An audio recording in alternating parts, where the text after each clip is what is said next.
Right guys, so what we're going to do today is we're going to do a video on a Victoria sponge, and we're going to be doing the all-in-one method. So the first thing that I want to show you is what your butter should be like when somebody says it should be room temperature. So if you push, right, you should leave a little dent in your butter, but it shouldn't really come off on your finger, right? And it should be what we call squeezably soft. Ideally, everything that we have should be at room temperature, including the eggs, which mine is. Now, we're making Mary Berry. I use Mary Berry's recipe. I love it. I've used it for years and years and years. But she doesn't always do this, but I like to do this because sometimes your butter can be just a little bit too hard. So what I do is I put the butter in, and I've got a stand mixer, but today I'm going to use this one just to show you. You could also just use a wooden spoon, guys.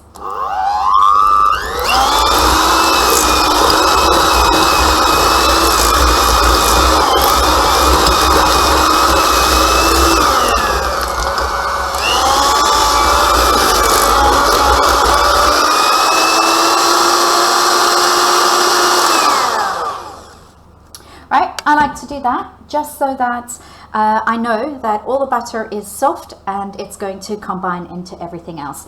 Now, making an all-in-one method is very, very different to doing the creaming method. When we do the creaming method, we are going to be combining the sugar and the butter together. But this one is truly just such a fantastic way of making cakes, guys. And that is you throw everything together. I never sieve unless I'm doing something like a chiffon cake or a Swiss roll. And even then, I don't really see the benefit. So I've got 225 grams of butter in here, 225 grams of flour, and some baking powder, and I've got 225 grams of sugar. Now, at this point, I want to talk to you about ratios. Now, we have spoken before about ratios in pastry and ratios in baking. Baking is a science, so our ratios are very important. So if you can remember a ratio in baking, you can remember how to make a sponge cake no matter if you have a recipe or not.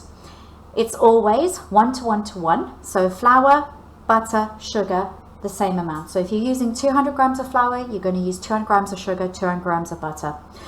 And as a guide, between 70 and 100, well, 60 grams, you're going to use 1 egg. So we are going to use 4 eggs for this recipe. Mary also adds some baking powder, and I put that in as well. That's 2 teaspoons of baking powder. Now you can do 2 variations on this recipe. You can do one variation, which I absolutely love, and that is using lemon curd as a filling. And I'm actually going to be making lemon curd in a little bit. Or you can use traditional strawberry jam as your filling. If you are just going to be making a vanilla cake, if you're just going to be making a Victoria sponge, it doesn't need anything.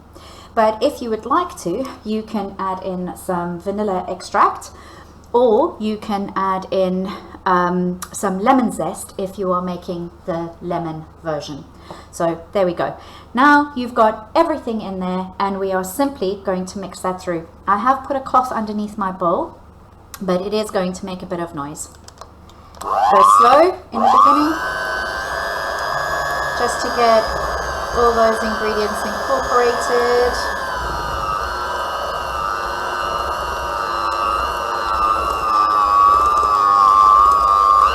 And then increase your speed.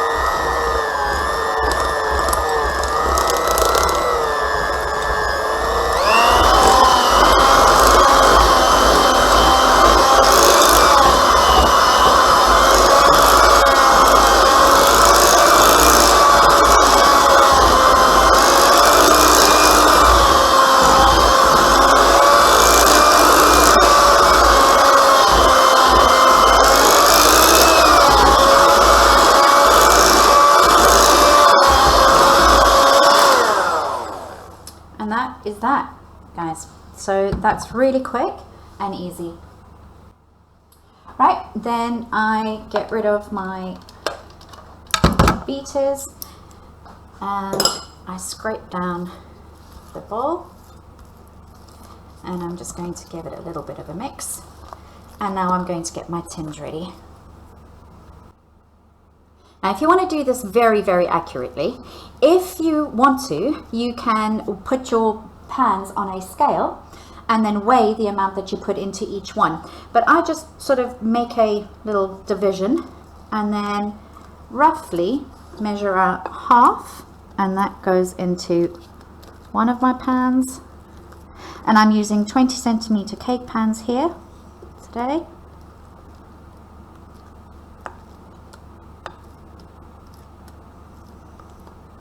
And then I'm going to put the other half in the other side.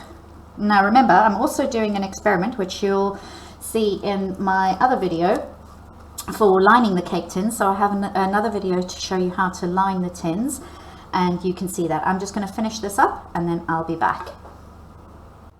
Right, so I've done that, but I just wanted to show you, please make sure that your bowl looks like this and that it's completely clear when you have finished taking out all your mixture, because otherwise the fat from this actually goes into the sink and down the drain, and it can block your drain.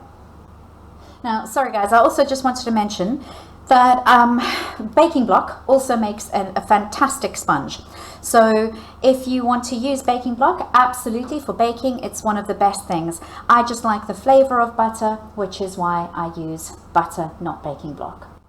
Right, now what I do is I switch to a spoon because I find it easier. Now, I've just made a mistake there. Try not to get any of the mixture on the edges of your pan, because that can stop it from rising to its full potential, but also it will burn. So now what I'm doing is I'm literally just doing a backwards and forwards motion, and I'm coaxing the mixture into the edges of the tin. Now I also make sure that I have, well, this is what I like to do, is I like to have it a little bit lower in the center, because we want quite a flat cake for a Victoria sponge, and I'll show you why we want that. We don't really want a dome top, but it doesn't matter if it does dome, saying that. Right, so we got that one, and we're going to do this one now. And again, I'm just doing a little backwards and forwards motion to get it into the edges of the tin, and again making it a little bit lower in the center, like that. And again, I just want to get all the excess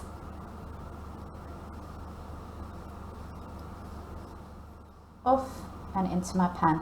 Right, now that I have already got my oven on, and it's been preheating to 180 degrees C, and I'm going to pop that into the oven for about 20-25 minutes. Right, so this is the cake out of the oven, and I wanted to show you how to tell if your cake is ready without sticking anything in it.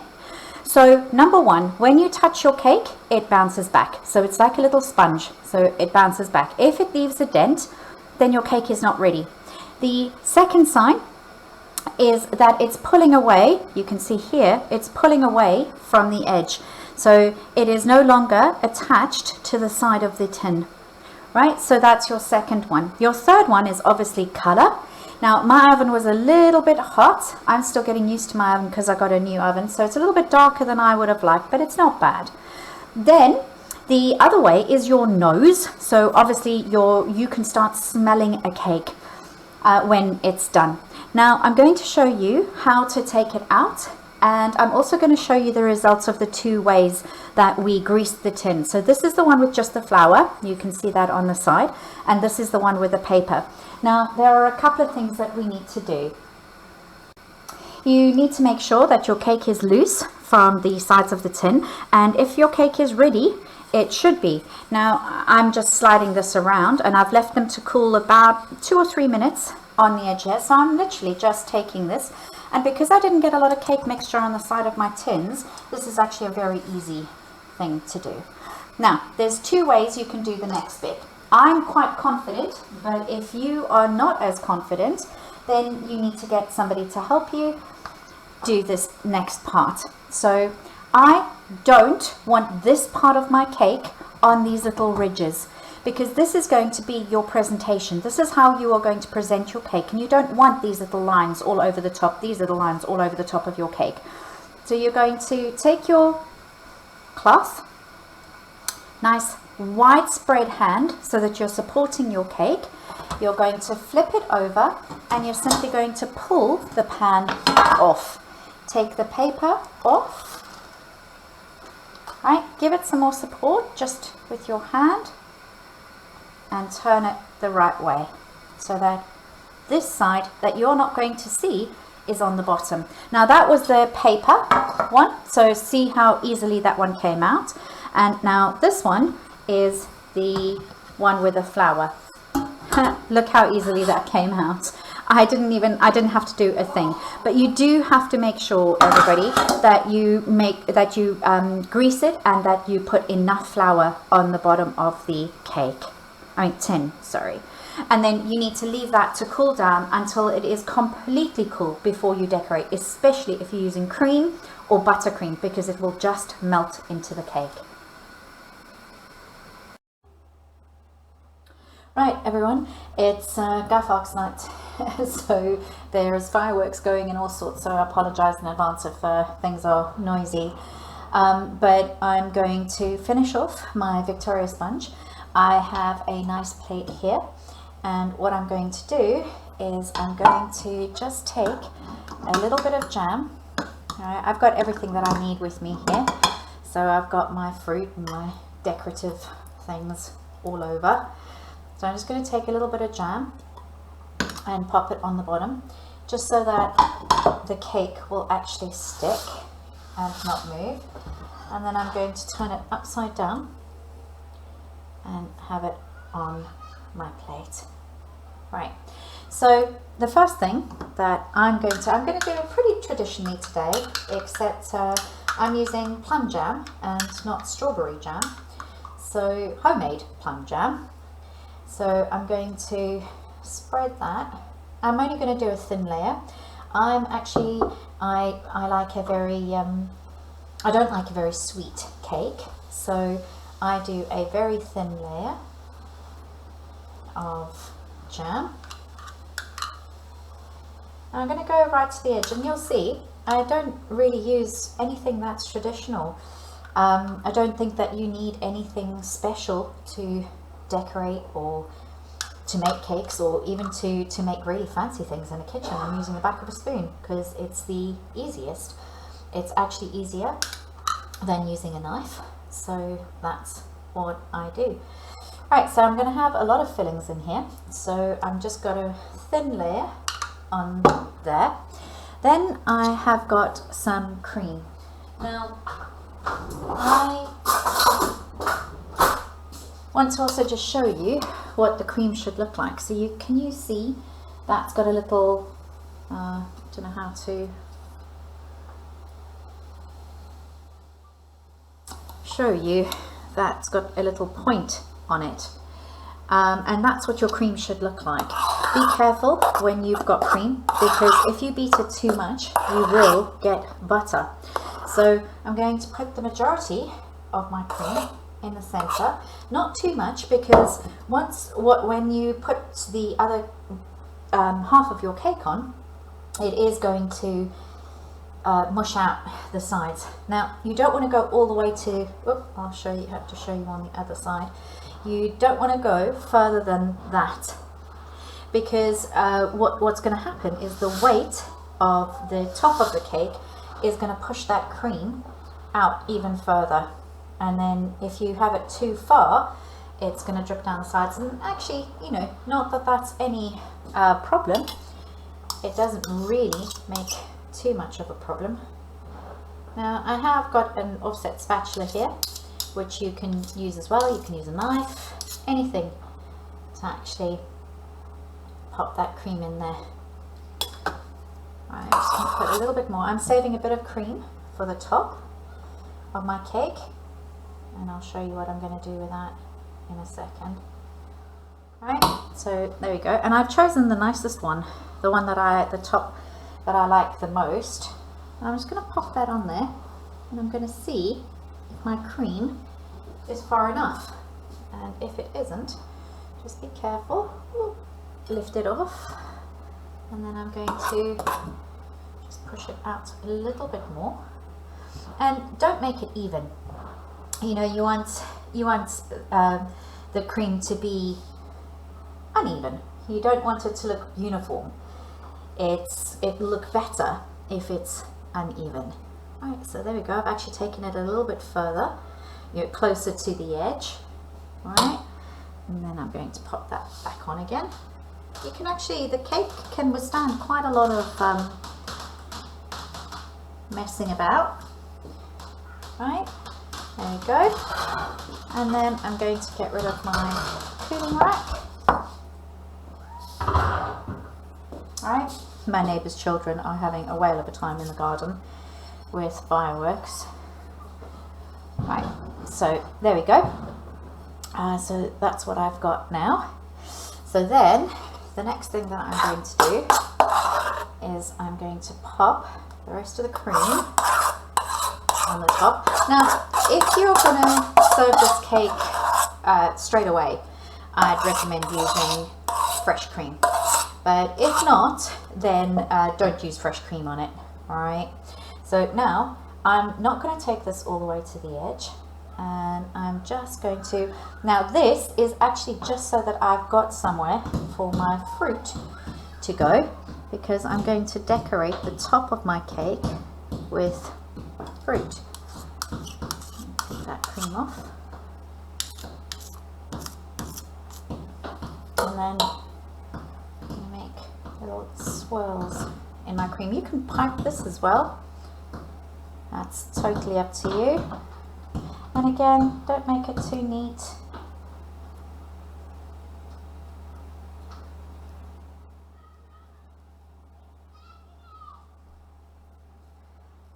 And then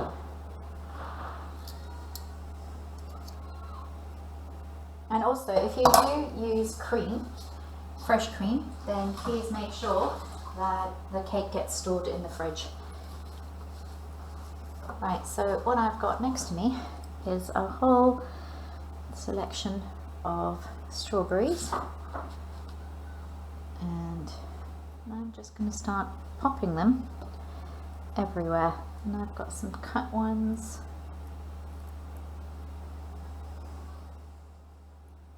And this is just, you don't have to be, you just put them wherever you feel like putting fruit, and if you don't like it, just move it. Right, keep the little stems of the strawberries on. Right, and the idea is to make some height. You want some height on your, because that is what's going to add some interest as well. I've got a few half strawberries. I'm going to pop on and sort of dig them into the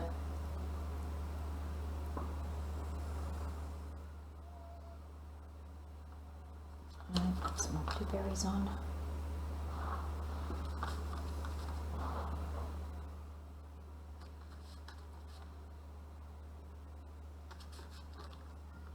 Oh, it looks so good. And obviously you don't have to do this. You can put some buttercream, or one of my absolute favorites, because I don't like very sweet things, is I'm going to show you what to do in a minute, but you don't actually have to put fruit on it at all. You can literally just do the icing sugar, which I'm going to show you how to do that in a second. So there you go. I think that looks lovely. Right, so let's get rid of that. This.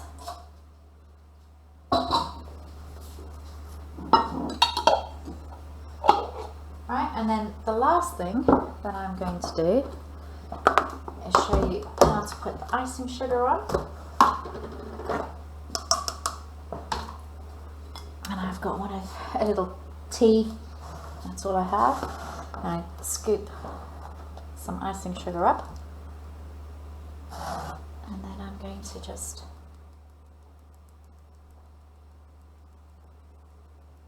And I'm going to go right around the edges of the cake because I want some of that icing sugar on the edges of the cake.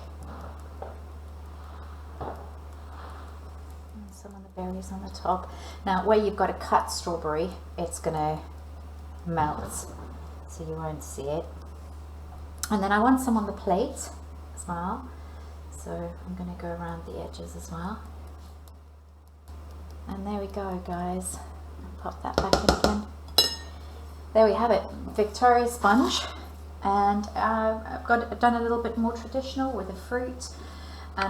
Right, so guys, have fun and make sure that you put a little bit of effort into the decorating of your Victoria sponge.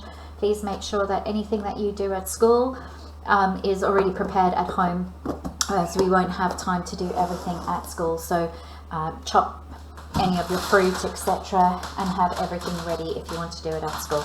Enjoy. I'd love to see the pictures, and see you soon.